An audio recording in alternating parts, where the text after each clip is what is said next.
What's up, everybody? Welcome back to Seth and Clint talking football. I'm pretty excited today. I'm not going to lie to you, buddy.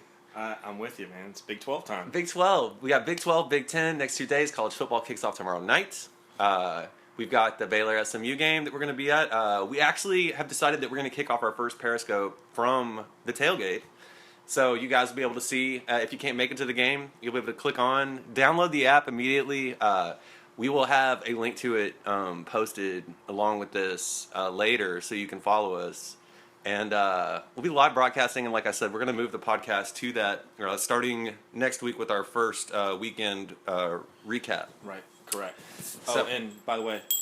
Oh, and we got a Homer Bell now, so anytime either one of us goes overboard. Okay, the bell's out, we had to bring it out, and it's Big 12 Day, Dud, so you are going to get Homer Belled a couple times today. I think that's what's going to happen. The Big 12 this year, I'm going to attempt to be as objective as possible today. I know that it's not... That's not humanly possible. It's real, but I'm going to attempt, and I can tell you that the Big 12 is the weakest league of the Power 5 this year. Oh, maybe the ACC, I guess. Yeah, I don't know about that. Okay. I'll back off. But here's the reason I'm saying it. It's the top two teams, Baylor and TCU, obviously. I think those are legitimate top 10 teams. That is saying that Seth Russell can be a quarterback, and that is saying that TCU's defense is where I think it'll be. Mm-hmm. Because I don't think Trayvon Boykin is a question mark anymore. No, I think he's legit. I mean, he's definitely proven to... myself, to yourself, to the world, in theory, that he can get it done for him. And there's no doubt about that. He's a legitimate Heisman contender. He's a legitimate Heisman contender. The most overrated award in college football. But at the end of the day, it's the measuring stick. We talked about this a few shows ago. I mean, it's just the measuring stick. It is what it is. I think he's one of the 4 guys that are legit contenders. I think. You're going to get everybody, there's a list of 50 guys right now, but, I mean, let's really talk about it. You probably got 3 to 5 guys that are actually legitimate. Absolutely. They play for a big enough school, they play for a good enough team where they're going to get enough exposure, and that's what it is. But he's legitimately that. Let's start with Baylor, though. Yeah, I mean, let's start it out. Here we go. Let's go right into it. Forget. Let's not backpedal. Let's not obfuscate. Let's go straight into. Here's coming from me. Like if I'm looking at it. And I look at our schedule. I mean, our schedule is really, really favorable this year for us to make a run. Hold on. With the exception... No, hold on. Stop. No. The Homer Bell means I get to interject. Okay. Favorable is not even a word that's allowed to be associated with your schedule. I mean, look, again, I understand we're on the Baylor website here, and I don't want to be too harsh, okay? I know high school teams that have better schedules. Oh, it is pretty bad. I'm not going to sit there and say it. The one thing that I'll say about our non-conference schedule this year, though, is we are playing 2 former Southwest Conference teams. So, that's something. And, Bert Emanuel went to Rice. I mean, okay. Look, I'm with you. All right, we'll give it that. But here's the deal, though. Even though, despite the weak schedule, I cannot walk in this room, sit down, talk to you on this show with all of the people on here listening, and not... I'm kind of awed by a lot of the talent that you guys have at your school. It's almost amazing to me on some levels. When I moved here to Texas, coming on 14 years ago, it was... Well, actually 13 years ago. It was... Baylor who? Yeah. Who's Baylor? Baylor what? Okay. And the evolution of your program and being here in Dallas and being able to see that evolution of that program, it's pretty amazing. I mean, you guys got crazy fans, that's for sure. You got great supporters, you got great alumni. Your stadium's second to none. I mean, it's as good as it gets. Yeah. And this coming from a Big Ten guy who's been some of the best stadiums you can see. It's a different stadium. It's almost like a meta stadium. I almost feel like, because when you talk about the Big Ten. You talk about these classic 100,000 seat capacity. Right. And when you go down to Waco, it's like you're looking at the kind of the pinnacle of current architecture and stadium design. I hear that. The only thing that wonders me, it almost looks like an arena football stadium on some levels. What's funny is when we first... and I don't mean that as an insult. No. I mean that as it's kind of weird because the first time I looked at it, I'm like, okay, there's no I mean, literally, you can run into the wall in 5 seconds. I mean, you really can. But It's a beautiful brick though that you will run into. It's nice. That I'm with. I mean, look. I mean, if you're gonna get if you're gonna like hit a wall, at least like hit a pretty one. Mm-hmm. You're talking about talent, and I guess that we should just run through here. Who, in your opinion, biggest question mark and the biggest surefire thing on the offensive side of the ball for Baylor? Surefire thing on the offensive side? I mean, you can say a lot. I mean, your wide receivers. I mean, we can just say the wide receivers because the whole group is phenomenal. I mean, I'll be honest with you. I think Seth Russell, I think he's legit. I mean, it really is. I mean, I don't think that a guy, because there's not a lot of people going, hey, can that guy play? You're not hearing, hey, the question mark is, can Baylor get some good quarterback play? I'm not hearing that from anybody. No. I mean, everything I hear coming out of there, he's legit. He's a specimen physically. He can run. He can throw. He knows how to command that offense and the way that they do it and what Art Brow does. And again, we also know this. That offense isn't overly complicated. No. So if a guy's got physical gifts like Russell has, you can step in and throw the ball. It's one read and throw. One read and throw. One read and... And it doesn't hurt to have Jay Lee, Corey Coleman, and Katie Cannon. No, it doesn't. Well, of course not. That's what I'm saying. They're the strength of your whole team. Yes. By far. Now, Linwood's a good running back. That's the other thing that I think you're going to see this year. I think that Baylor maybe learned a couple things last year. And not that they played in a lot of really super close games last year because they didn't. But I think that Briles knows if you're going to build a team to ultimately the level you guys want to go to, because the expectation is we're going to the playoffs or nothing this year. Anything less than that it's a disappointment. It's going to be a disappointment to you. Now, do I think that's the right way to look at it? I don't know. But I also understand fandom, okay? Because I'm the same way every time Ohio State suits up. If we're not playing, if we're not moving towards the title, then I don't care. Right. The point of it being you care. Hold on. Okay. You care. It's just you become so pessimistic, you don't admit it to anyone but yourself. Fair enough. There you go. You got me. Bell coming back at me. No, my point being that I think that for you guys to make that evolution, though, there has to be some sort of control of the ball, okay? You can't just go out and play 50 to 40 games because those are the games where something crazy is going to happen, ask TCU, and you're going to lose. And not because you're not a better team, not because you shouldn't have won the game, but because there's more to, hey, we're just going to score 55 points, 60 points a game. Yeah. There's more to it than that. And I think you're going to see Linwood used a lot more this year, especially late in games. I think you're going to see that running game be pretty impressive, really. It helps having Drango back from his injury last year. Our offensive line should actually take a step forward with that. Yeah. And that'll help with the running game as well. Yeah, your offensive line always has some guy who's never heard of in my whole life, never highly recruited, never anything, but he's getting picked in the top 3 rounds in the NFL. Yeah. And he's playing in the league for a long time. Yeah. So we got that. The schedule, obviously, it just picks up in November. I mean, if you want to look at, Baylor should be 8-0 headed in November. And then you've got Kansas State, Oklahoma State, TCU, Texas. Boom, boom, boom, boom, boom, boom, to finish out the season. Right. And that's the thing. I mean, but here's the thing I think for Baylor going into those 5 weeks, I think their schedule sets up good for them because you're going to get Seth Russell in some games and some situations where comfortability, he's going to get to build his comfortability level up and, get those nerves out of himself, move himself forward. And then you're going to go into that 5-game stretch and he's going to be on a run. And at that 8-game mark, that's when they start bringing out the playoff polls. I'm going to bet you guys are going to be 6-7 down the line when the playoff polls come out the first time. You want to know why? Because you haven't played anybody. Yeah. Because that's the way it went last year also. And that's where you're going to be. And then every week, if you can mount that hurdle, you're going to see yourself elevating at the right time. And because you don't have a championship game, if you do have a misstep,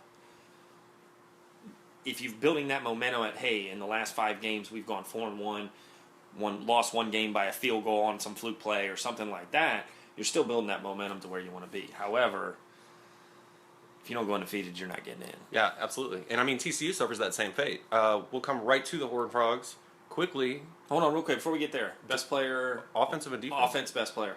I personally think that I got to go with Corey Coleman this year, I think. I love Katie Cannon, I do. Mm-hmm. But Coleman's hands are about as sure as there are in college football. I mean, even great receivers that we've seen picked high, mm-hmm. that have come out. I mean, you're still learning, and you still don't always catch everything that you should. That's the difference between a pro and not a pro. Right. And Coleman's hands are sure, and he's a good route runner, and that's something that is very, very undervalued in college football. And I think it's because routes don't really matter because there's so many broken plays. I'm with you there. I think that for me, I'm not even going to go with your best player. I'm going to go with your most important player. I think Shock Linwood's your most important player. I think that he has to bring a dimension of to keep people honest on some level. Okay, back to C. Strong kept people in essence he kept them honest on a lot of levels, and I think Linwood's got to be. I think he can be that, and I think he can do that for you. And I think if he does do that, that's your difference. That's your separation between like a TU and a TCU. I think that if he doesn't do that, you're going to struggle. Yeah, because you're going to be one-dimensional. You've got that defensively. I mean, obviously we have somebody who's going to be one of the 2 or 3 most scrutinized defensive players by NFL scouts all season long in Sean Oakman. He preseason defensive player of the year by almost every single national media circuit, for the Big 12. Preseason All-American.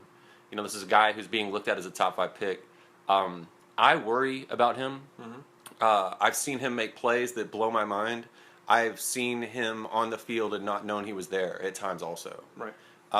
Personally, I think that when I'm looking at that defensive line, I guess because Oakman is such a physical freak that he gets all the love, but I think Andrew Billings I think that's the glue. I think that's the best player on the defensive side. I don't argue there. I mean, I think you guys got a lot of young guys who are ready to kind of take a step. I think you got KJ Smith. You got, who's the kid that plays linebacker?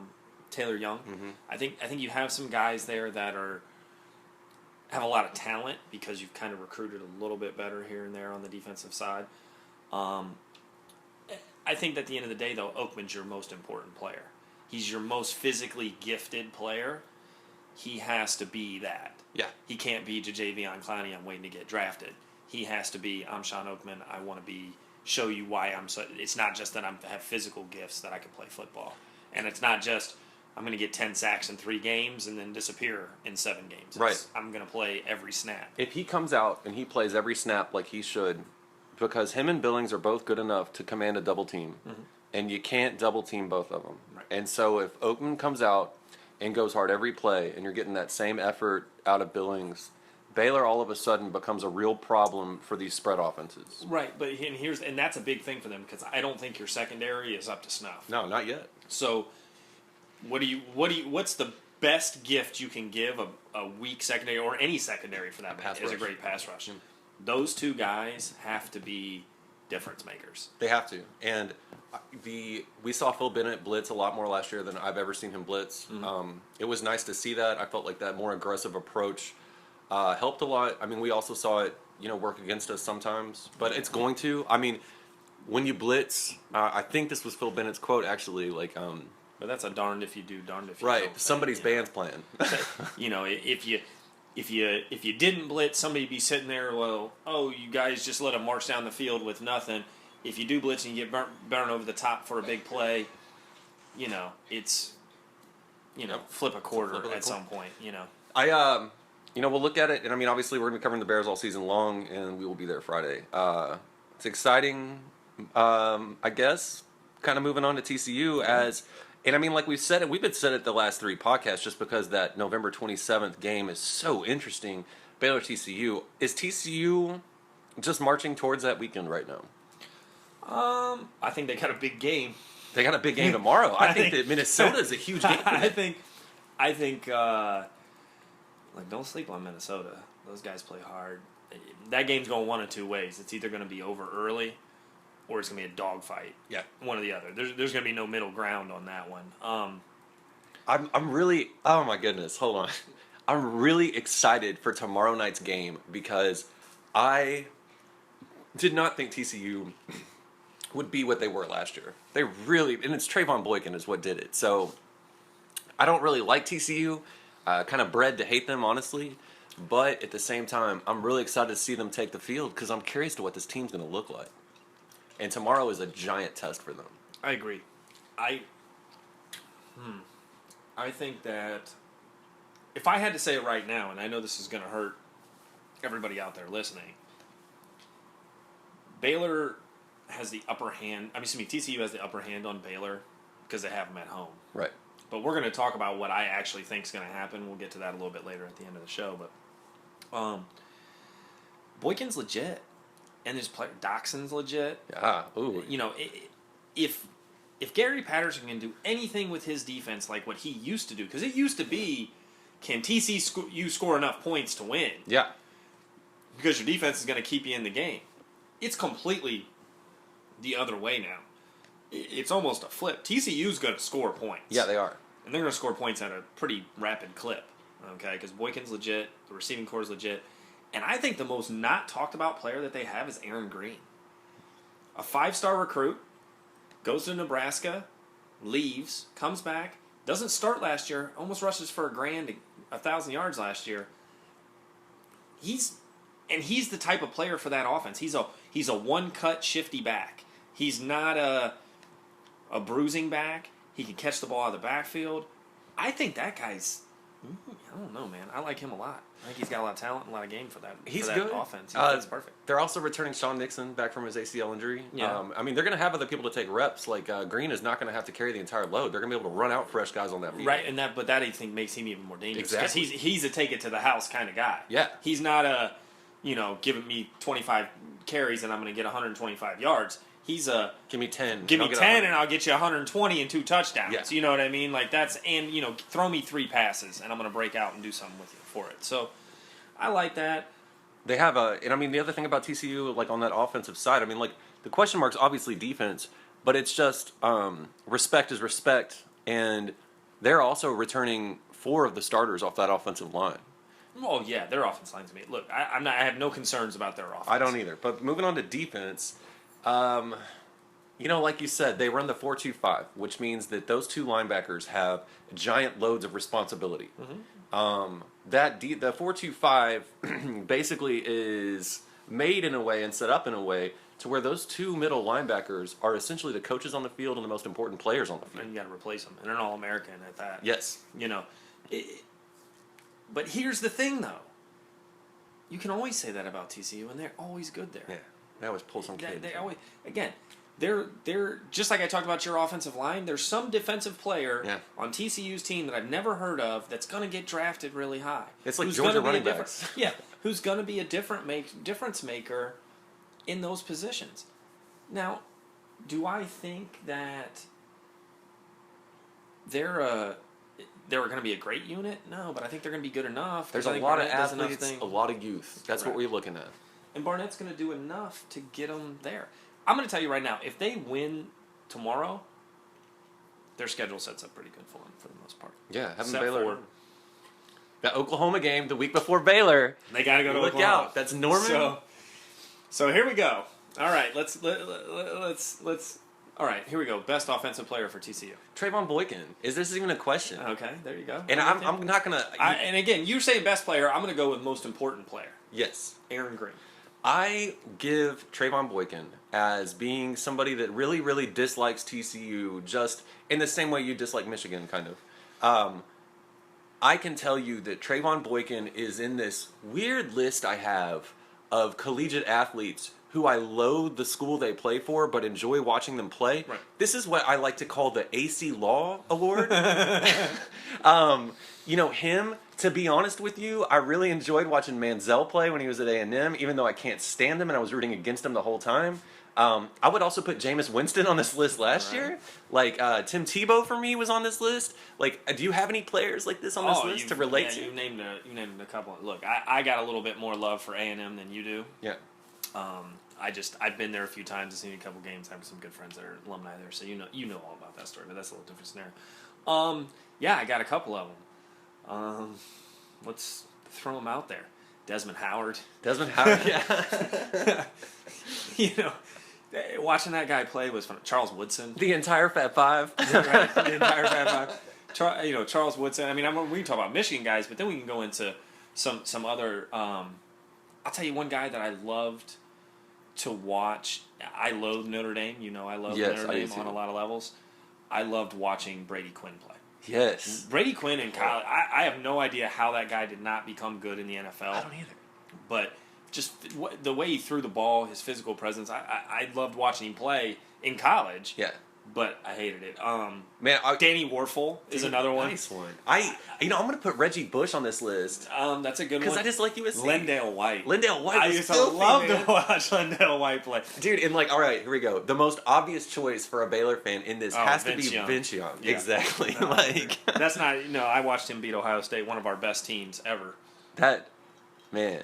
Yes. So, okay, TCU, I honestly think, the first two teams right out of the gate that we talked about, Seth and I will be at that TCU Baylor game also. Yep, absolutely. And it's so cool and it's also, it's a double-sided coin that the biggest game in the Big 12, one of the biggest games of the year, is Baylor TCU, two small private Christian schools.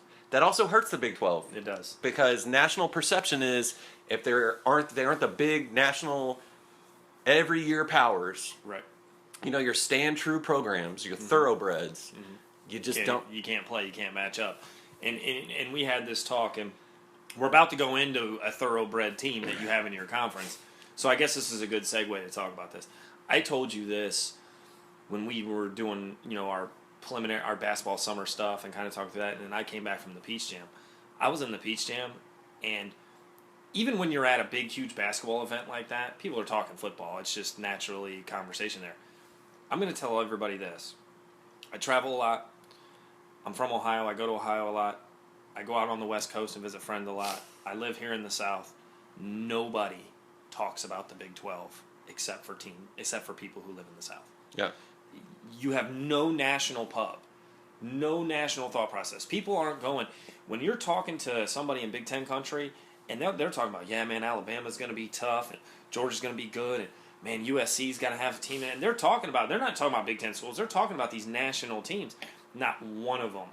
Hey, what about Baylor? Yeah. Hey, what about TCU? Hey, what about this? I am dumbfounded at the lack of leadership that the Big 12 Conference has. Yeah. Some of the decisions that, and I say you guys, and I don't mean to say that. I live here, and I like Baylor, and I'm on a Baylor site, and I talk on a Baylor site, and I want to see Baylor do good. I want to see Big 12 teams do good because guess what? It makes it exciting for what we do down here. Yes. Here's the problem, though. Your lack of leadership is so bad. Your teams have to run the gambit. Because I'm going to tell you right now, if you've got a one-loss Notre Dame team and a one-loss Baylor, Notre Dame's getting in.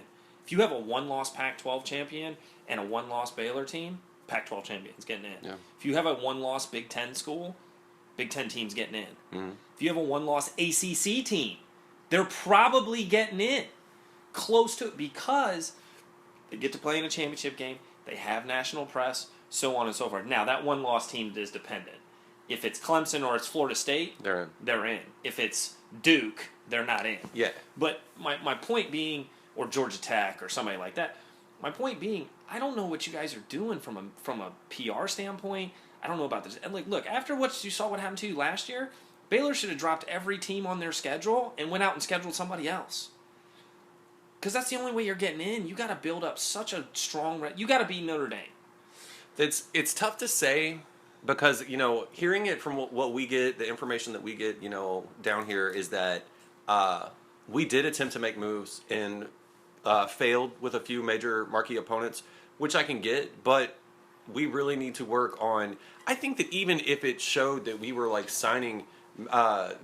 It's not just us; it's the whole conference, Seth. It's the whole conference. I'm using Baylor because we're talking on a Baylor site, but I'm saying the lack of leadership at Baylor. I'm talking about lack of leadership in the Big 12. In the Big 12 conference in general, the presidents to the alumni associations to everything. What pressure are you guys putting on the leaders of that conference to effectively put you and yourself, set you guys up to be successful, to set teams like Baylor and TCU, who have great teams right now, who are playing behind the eight ball?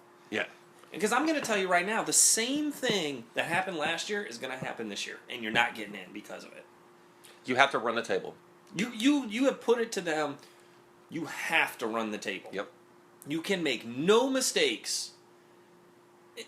And it's so hard. It is so hard to do that. And how many teams go undefeated in college football? Very few. Very few. I mean, it just doesn't happen on a regular basis. You're going to lose a game. You're talking about college kids. One of the last undefeated champions of the Big 12 is actually picked third this year. Oklahoma. Love Oklahoma. You know why I love Oklahoma. Yes, I do. The reason I love Oklahoma, I don't care about the players. I don't care about anything else. When Oklahoma walks on the field, you have a better coach than anybody else. Yes, Bob Stoops is a fantastic. I almost wonder if he has become somewhat complacent. I think to a level he has. I also think that people have, with the rise of Baylor and the rise of TCU, which are great things, and Tech a couple years ago being decent with, and Kingsbury coming into the league and being, exciting coach and this and that, and all the stuff at Texas that's been going on. You don't hear about OU. That's because OU quietly wins 10 games every year, it seems like. They win 10 games every year. They put themselves in. And the thing about OU is you need OU to be good. Yeah, you really do. Because that's that traditional power that'll get some other people talking. People know Oklahoma. Yep.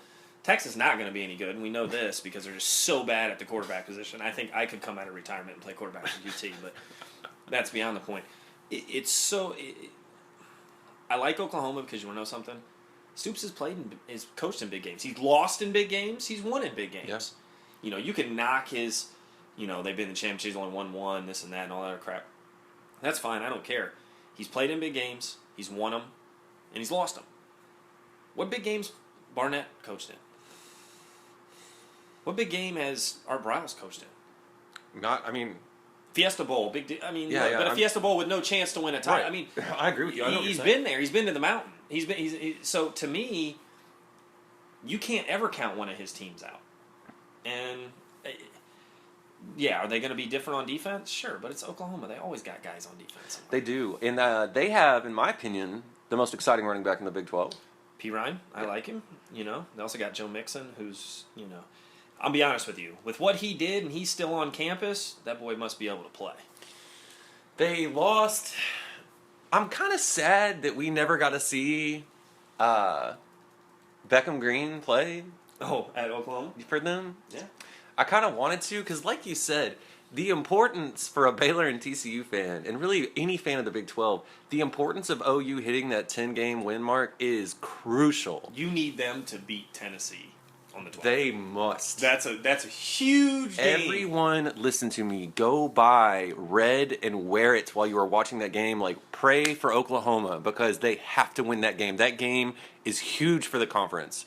And thankfully, teams like Oklahoma do exist out there, and in their schedule, they go out and will schedule a marquee game like that helps prop us up, give us a little more national pub. Mm-hmm. Because I'll tell you this, I guess we're going to get to them in a second, but little preview segue, Texas is not going to be the team to win those out-of-conference games this year. They're just not. And let's talk about Oklahoma. Let's just get a little in-depth into them a little bit. Let's talk about, first of all, new offensive coordinator. Yes. Offensive coordinator at East Carolina. Anybody seen East Carolina's offensive stats over the last 5 years? Actually, I have not. Pretty good. Solid. Okay.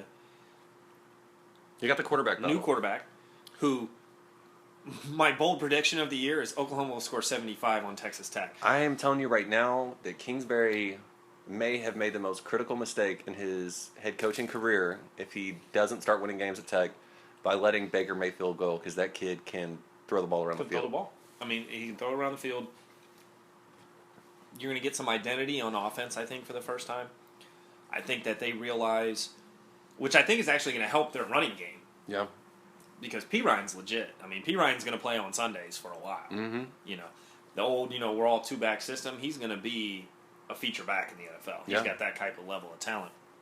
He's big, he's bulky, he's strong, he's fast, all those things. You got Shepard at wide receiver. They've got enough to do some things on offense. They do. They do have, though, big question mark for them. They lose 2 first-team All-Big 12 offensive line players and 2 first-team All-Big 12 defensive line players. Well, again, and we'll get to the defense in a second. I agree. But it's the same thing. It's not like...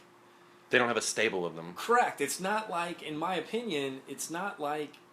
And this is not a slight, but it's the only way I say it. It's not like a... Now, Baylor's changed. You guys just recruit and it's next man up. TCU, same way. But for the longest time, that was never the case. You know what I mean? It's like, we lost this guy, oh crap. And the guy we got behind him's not very good.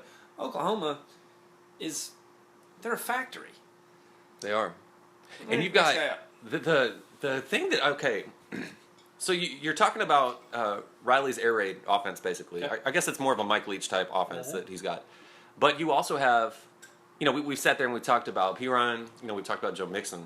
But let's not forget about the incoming freshman, Rodney Anderson. Yeah, he's pretty good. That kid is a freak. And also, by the way, the 4th and 5th strings, that's Alec Ross and Keith Ford. I mean, those guys would be starting at other schools. Right, and here's the deal. And Oklahoma's not against playing guys as freshmen. No, they're not. Like, look, hey, you're playing. That's why it seemed like DeMarco Murray was in school for 7. I think he's a doctor, right? Dr. Murray is like right. He because I mean, they had Quentin Griffin, DeMarco Murray, and Adrian Peterson. I think they were all there at the same time for at least one point.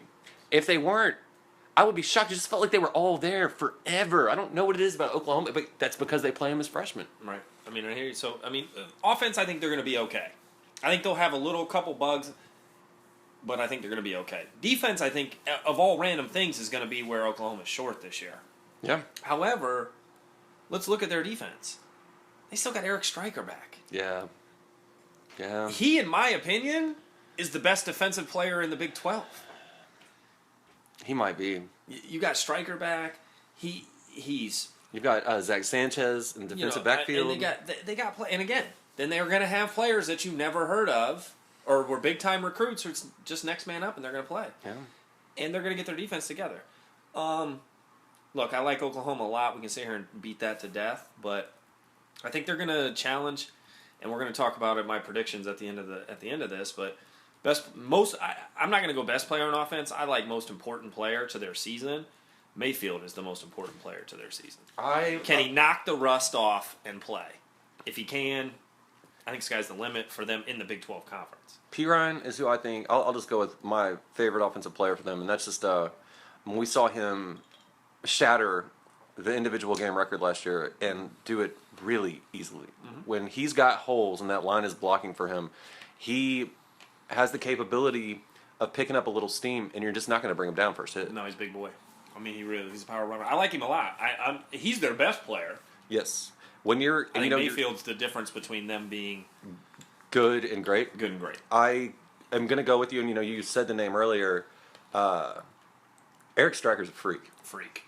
He sees the field from the linebacker position as well as anybody in the Big 12 does. Oh, absolutely. I think he's the Big 12's best defender. Yep. I think he's their best, coming back. Now, again, you're going to get some guys you haven't heard of in all teams, but I just think that his overall, I think that when you have a guy at the linebacker spot, because it's such a captain of the defense position, coming back with a bunch of young guys, it helps to overcome or to build that maturation process a lot quicker.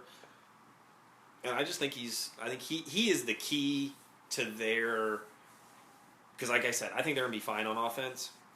I think he's the key to their season in general. Yep. Can he get those young guys to play at a high level and play up to their talent level? If he does, and he can captain that team, again, Oklahoma's going to be tough.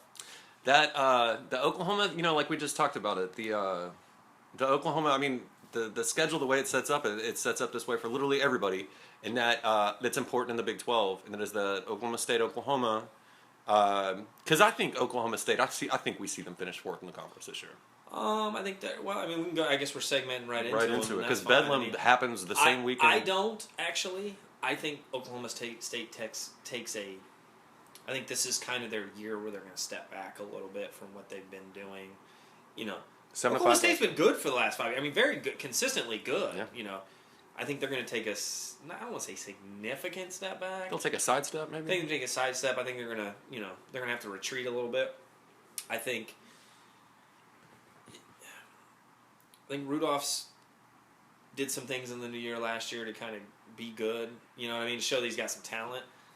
I think that the talent around him isn't very good this year. I don't think they don't have the Justin Blackman or the Des Bryant, or they don't have that, marquee guy who, can go out there and just really get it done for him. You know what I mean? There's a chance that I think you could see Oklahoma State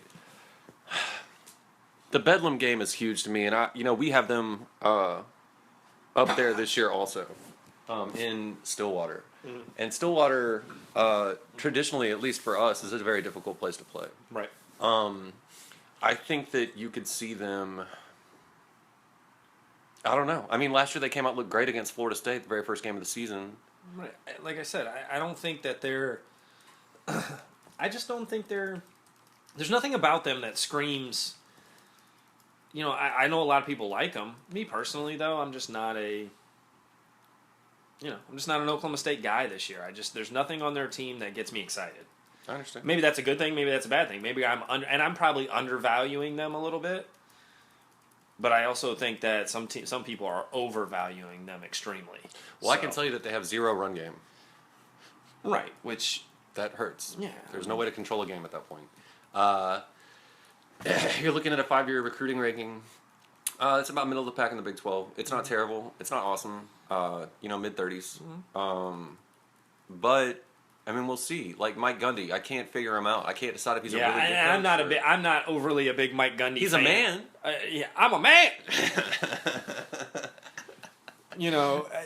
I'm not a Mike Gundy guy. I think he's as overrated a coach as there is. But look, they'll win some games. They'll win some games. They'll lose some games. They'll probably win one game they shouldn't, and they'll lose a game that they shouldn't. And that's just how they're going to be. I kind of feel like Oklahoma State, like I feel about the whole ACC.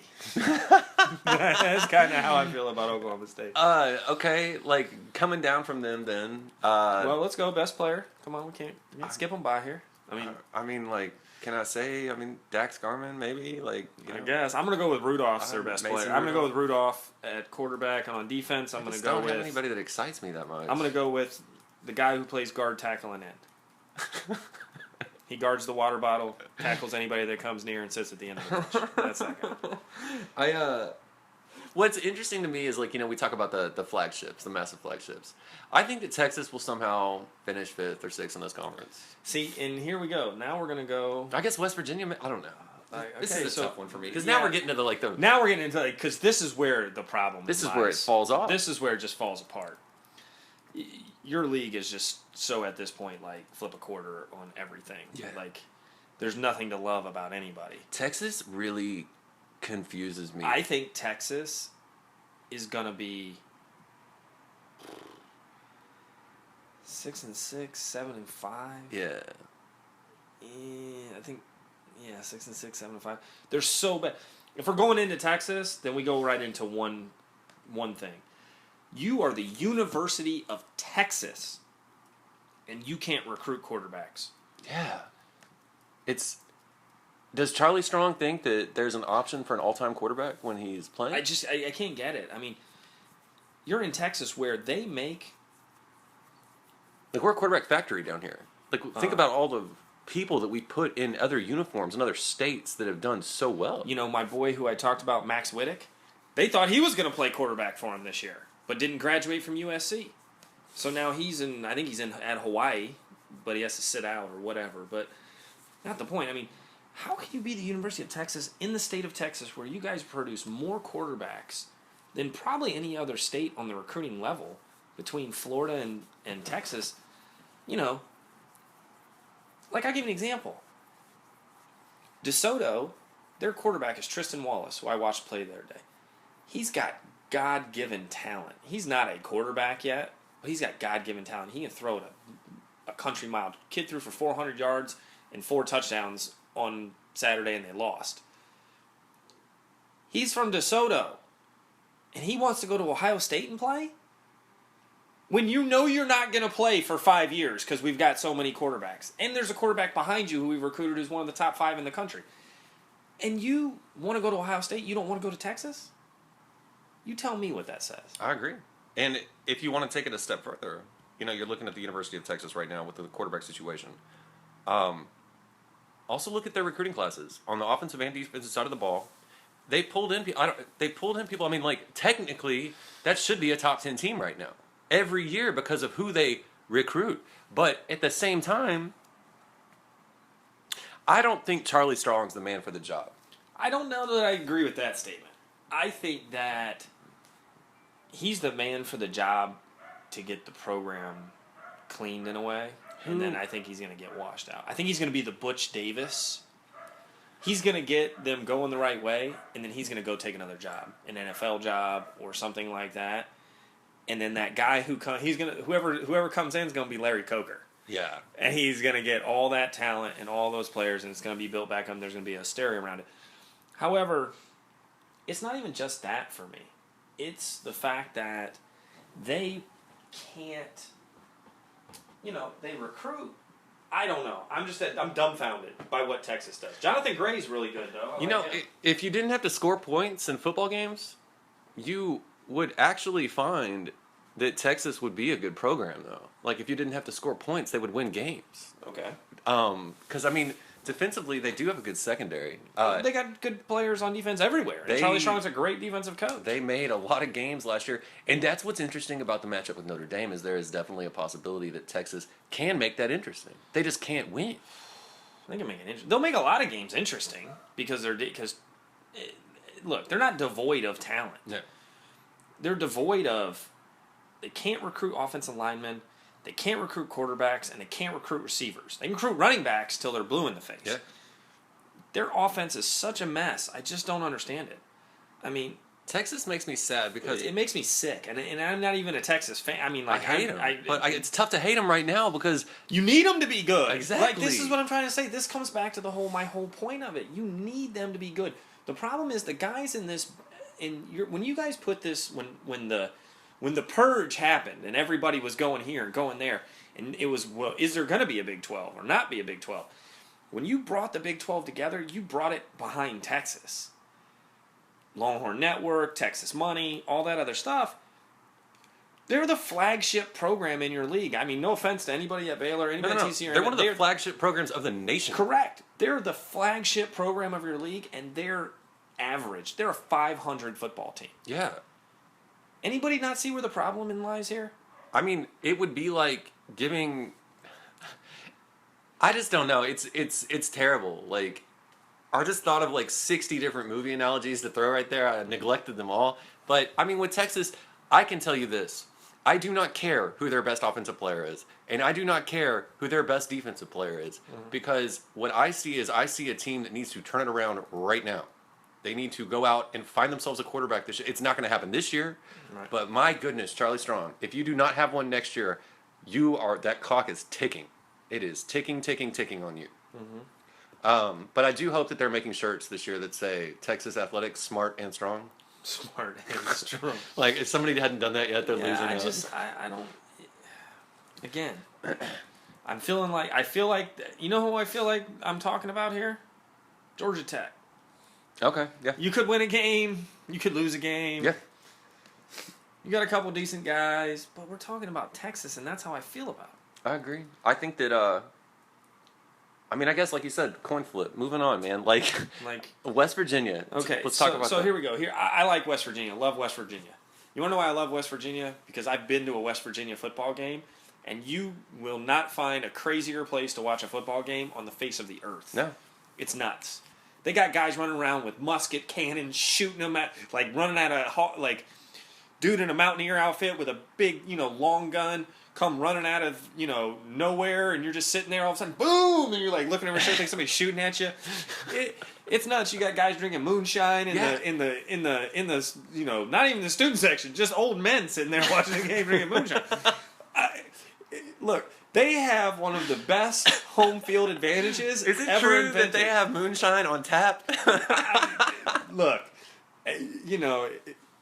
it's awesome. It's an awesome environment. I would tell anybody right here, I don't care if you like West Virginia, hate West Virginia. Go to a game. You go to a football game in West Virginia. And don't feel bad for the couches that are undoubtedly on fire. Right, correct. They got crazy students. They got crazy people going to school there. They got crazy alumni. West Virginia's great. So I'm going like this. We're getting into the dog days of, and I like Dana Holgorsen too. I do too, and I think that he might. We got a junior college transfer, right? Skylar Howard, playing quarterback. So He played a little at the end of the year last year. Did some good things. But hey, they've got a couple running backs back there. Russell Shell. If Russell Shell can play, big time recruit. Yep. Big time. I know personally at Ohio State we cried when he didn't go to Ohio State. We wanted him so bad. I'm telling you, if he can get going to that offensive line, can give a little bit of protection. West Virginia actually has a chance to slip up in the top 4 of the Big 12 this year. Yeah, I think so. I mean, they're my kind of. If I'm looking at Dark horse that make a group, bowl game? if I'm looking at that group, Texas, Oklahoma State, West Virginia, who are all kind of that 4, 5, and 6 team, I like them better than I like the other two. So I'm going with West Virginia there. I like that, and you already said it. Like, I really like Russell Shell. I do. He's awesome. You got to stay healthy. He didn't last year, but it doesn't matter. He still finds yards. Yeah, I mean, he ran for 800 yards last year on 2 bum ankles. Yeah, you know, I mean, like the dude's a beast. I mean, he's just he will play on Sundays for somebody, and whether he'll have a great career or not, I don't know. But he's got that kind of talent. So I like, as of where we're at right now, you know, I like West Virginia 4 in the conference. I would probably go Texas, Oklahoma State if I had to do it 4, 5, 6. Then you get into Kansas State. It's Kansas State. Yeah. I love Bill Snyder. You can't not like Bill Snyder as a person. No. He's as good a guy as there is. From a perception standpoint, obviously, don't know anything about him, personally. But great guy, great person. Kansas State again. But I think they're going to take that. They lost their quarterback. They're going to take that step back again. Don't like them. You know, I mean, not that I don't like them. I just they're nothing. He always finds a way to win some games. He's going to win some games. He's somehow ranked at the end of every year. He'll beat one of those 5 teams. Of the 6 teams that we just talked about in front of him, he'll beat one of those teams. Yes, but what's kind of strange and sad, after you get past them, you then get into this really dark part of college athletics. Mm-hmm. The good thing about Kansas having a football program is it means that their team does get exercise, at least on Saturdays. Well, the good thing about Kansas having a football program is that it allows you guys to have 10 teams. Yeah. And it keeps their basketball program in your basketball league. Exactly. That's the point. And look, I mean, this is how bad it is. Kansas went from, I don't know who it was before Mangino, who was the best coach they've ever had in the history of their life. I mean, and they Mike Leached him. Right, they Mike Leached him. Then they got Charlie Weiss, who was terrible there. Wow. Bad. Did he even care? I don't know. I think he was just collecting a paycheck and deciding how many transfer quarterbacks he could take in. Because if you were a big-name quarterback transferring, he wanted you at his school. It's not even been a decade ago that Reesing was there and that Kansas was vying for a berth to a national championship game. That happened. And now we are talking about them. And won an Orange Bowl. And they won the Orange Bowl that year. The only thing that kept them out of that national title game is the loss to Missouri. Yep. That Chase Daniels' crazy comeback drive. Right. And, you're looking at that, and man. Aqib Talib and yes. And all those guys. That conference realignment, because Missouri, Kansas was always fun to watch at Arrowhead Stadium. But, I mean, so they're, you know. I mean, it's what it is. There's a chance they might not win a game. They're an 0-9 in the Big 12. Yes. They're a competitor to be 0-9 in the Big 12. They are the assurance that Cliff Kingsbury will be invited at least to one keg party this year. Correct. So Texas Tech, who then Texas Tech. I mean, let's talk about them. They're so look. I don't think Kingsbury's a bad coach. I think he knows football. I think he knows how to coach football. His head. I think he's not ready for the job he has. No. I think he is a bad leader. Yes. Of men. Meaning, Nickelback he's a great record. offensive That's mind and offensive I think he's a bad leader of men. That's awesome, because that's like a Nickelback song, and I picture him listening to that. Right. With Kingsbury, I see somebody that went in there, hired all his buddies. Mm-hmm. Now, I can tell you that offensive minds, Kingsbury has this rare thing where he has been under the Briles system, because Briles was the offensive coordinator out at Tech when he was there. Mm-hmm. He's been under the Stoop system. He has learned the Dana Holgorsen system. Mm-hmm. He has learned the Kevin Sumlin system. Mm-hmm. He has learned the Mike Leach system. That guy has been under every major semi-South famous spread offense coach that there is. He knows all the ins and outs and all the differences in them. He's played in the NFL. And he also somehow got Manziel to focus. My point is that's what I'm saying. I don't know if I think he's a great coordinator. I think he's Will Muschamp. Nice, very nice. They need to join forces. I think he's Will Muschamp. I think eventually he's royalty in Texas Tech land. Yes, but here's my thing about that: if you can find a way to get rid of Mike Leach, who effectively made you actually a football program of any sort, because you've been terrible for. I mean, look, no Mike Leach, nobody even knows who Texas Tech is. Absolutely. If you can get rid of Mike Leach, you'll find a way to get rid of Cliff Kingsbury. He's currently Texas Tech royalty and can do no wrong. But he can. That's gonna if you're not winning games behind that, they're gonna get tired. Those people are gonna get tired. He will not be fired this year, but his seat could pick up heat this year. Well, I think that he makes. This is my thing. I think he makes it through the year. Like they're not gonna fire him. I think though that he's on. What big time school has an offense coordinator job? Or I think he would be one of the few guys I think would honestly leave being a head coach to go back to coordinating, to go be a coordinator. I think he's Lane Kiffin. That's another thing. Lane Kiffin. Nobody can argue that Lane Kiffin doesn't know how to coach football and doesn't understand how to recruit and how to coach offense. Nick Saban just doesn't hire anybody. Yeah, you know what I mean. You're not an NFL head coach at 30 because you don't know what you're doing. Yep. He's not ready. He's a lot like, in my opinion, some guys are just built to be overseers of programs. And some guys are built to coach and be the guy that's not underneath the microscope all the time. I think that's more Kingsbury. Kingsbury wants to have his hot wife and go drink beers and do all that kind of stuff. And coach, he doesn't want to do the rest. He doesn't want to be in this he's like that kid who can just show up on Sunday and everybody knew him. That kid that showed up to the gym to play basketball, who was so uber talented that he could always win or play and compete in the game, and he never had to work out, never had to shoot, never had to do anything. That's kind of him, And I'd rather just be doing something else. He seems disengaged and disinterested in it. I agree. And what's I guess that brings us.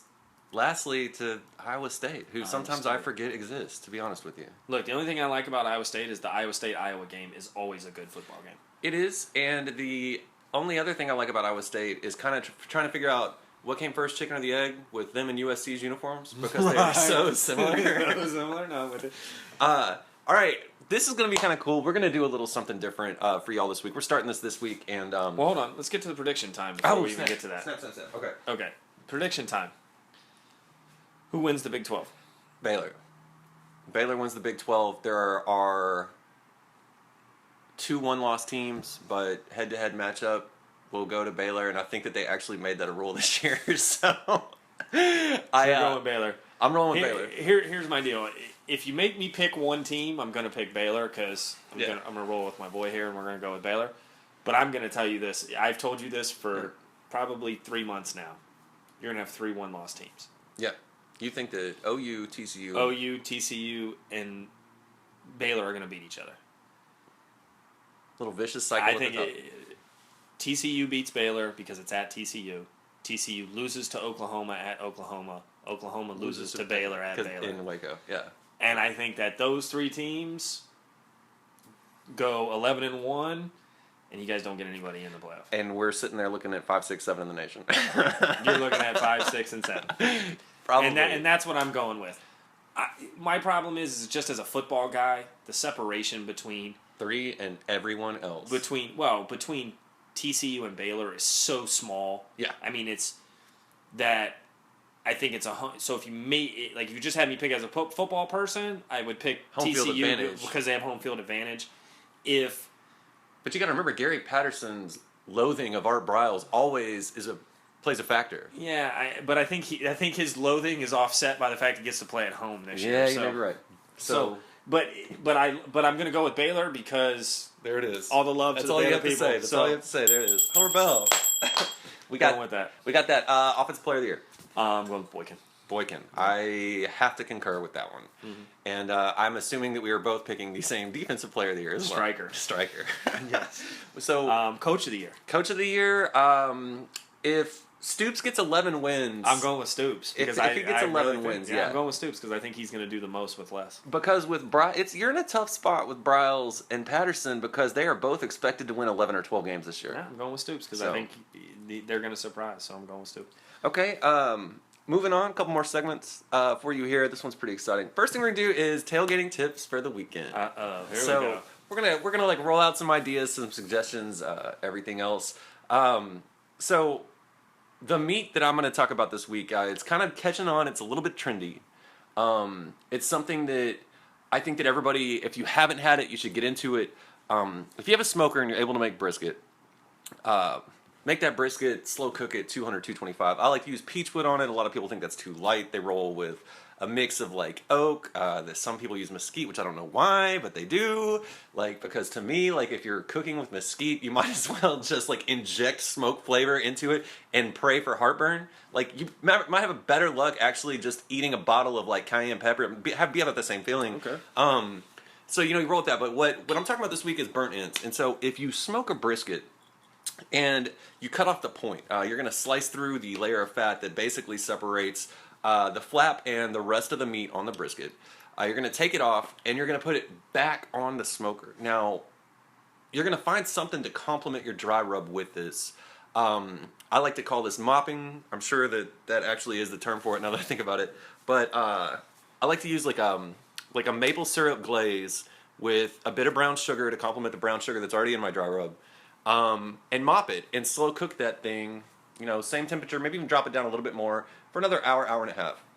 And what's going to happen is the next piece of brisket that comes off the grill, it's not going to be completely fatty all the way through because some of it will have cooked off, but it's going to have like the nice bark flavor on the outside as well as this tender, delicious meat in the middle.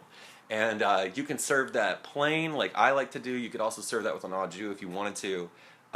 It's a little different though, and it's trendy. And like, if you haven't had it yet, I guarantee you in the next 2 years you will, because this is the biggest thing happening in barbecue. Okay, well, after cooking that, you're gonna miss the game, but you're gonna eat well. That's for sure. No, no lie. Actually, my mouth's salivating here as I listen to you talk about that.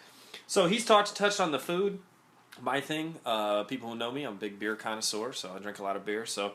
He's talking about smoking something, cooking out. So part of this segment we're going to do is we're going to say, hey, here's a food that you should look at for your tailgate this weekend. Here's the beer you should have with it. With what he's talking about, you're talking about maple flavors, you're talking about meat, you're talking about brisket. As bad as it is to say for the first one, he just came out with this great sounding thing. I'm going to tell you right now, you want to stick to your regular lager beers. Budweiser, Miller Lite, Miller, straight Miller, anything like that is going to complement that pretty well. So standard tailgate beer, you're good to drink. I wouldn't say Bud Light because that's like drinking, warm tap water effectively. But, you want to, effectively kind of get something that's kind of a stouter beer. Don't go any light beers. Go heavy beers. Miller, Coors Original, Miller. You can always throw a little High Life in there too if you want. That's fine. But something really good. I would go with Budweiser. That's what I would drink with it. I know that sounds kind of just plain and generic, but with what he's talking about, mix it up, be real good for you. Come off the grill, great. Guys, we got that, and so this is tonight. It's the Big 12. Tomorrow we're doing the Big 10. The reason we chose the Big 10 last is because honors go to the king. Honor goes to the king, and so we have to do that. But exciting, and you know what? Tomorrow night, by the time that we finish our Big Ten preview, you will have your hands, your ears, when that happens, you will have seen TCU Minnesota, and you will have seen South Carolina and North Carolina, which should be the Battle of Carolina. Whoever wins this game should just get to keep Carolina. I've said it before, I'm saying it again. Oh, by the way, last thing. Who is our Mike Leach Award coach in the Big 12? Mike Leach, Coach of the Year in the Big 12. Who is going to... Holgorsen? He always says crazy stuff, man. Yeah, you gotta go and Bryles, No. Van Gundy. Not Van Gundy. Mike Gundy. Mike Gundy. My guy said Van Gundy. Mike Gundy. Mike Gundy says some of the most ridiculous stuff you've ever heard. He really does. He's definitely the Mike Leach Award. He absolutely does. Guys, it's great. Once again, we're gonna see you if you cannot make it to the game. Who's the Mark Richt mediocre coach of the? That would be the coach that I almost at this point in his career say Bob Stoops. Like, because he'll get to that 10 or 11th win, but he's not going to win the game that he should, which is what, in essence, the Mark Richt, a coach of the world. I don't know that I can buy that one, man. I'm not buying. I got a little too much love for Stoops on that. I know you do. The problem is I don't think you have one in the league. Yeah, because you're either great or you're terrible. I mean, there's no mediocre. I mean, I guess Mike Gundy could be that guy because they're going to win 9 games. Mike Gundy just kind of became the de facto adopted most entertaining coach of the Big 12. Correct. Or, I don't know, Kingsbury's pretty entertaining. Oh, Kingsbury's great. He gives you weekly. Because I just love that, like, he had to fire a coach last year for being drunk on campus. That is, that's awesome. If you want to know what I really think about the Texas Tech football program current state, that is it in a nutshell right there. Yeah, when you're having to fire guys. Well, that was an excuse. You know, that was the way he covered. That was an excuse to cover. Like, look, you're giving up 60 a game. And we're done with you. That is a fun story, though. Anyway, hey, everybody out there in Big 12 country, I hope you enjoyed what we had to say. Hope you listened in, enjoyed a little bit, caught a couple tips here and there. Appreciate it. Thanks. Go be you. Yep. Tomorrow I'll be pulling for them a little bit on Friday at the game. And this is Seth. I'm signing off. All right. We'll talk to you later, guys.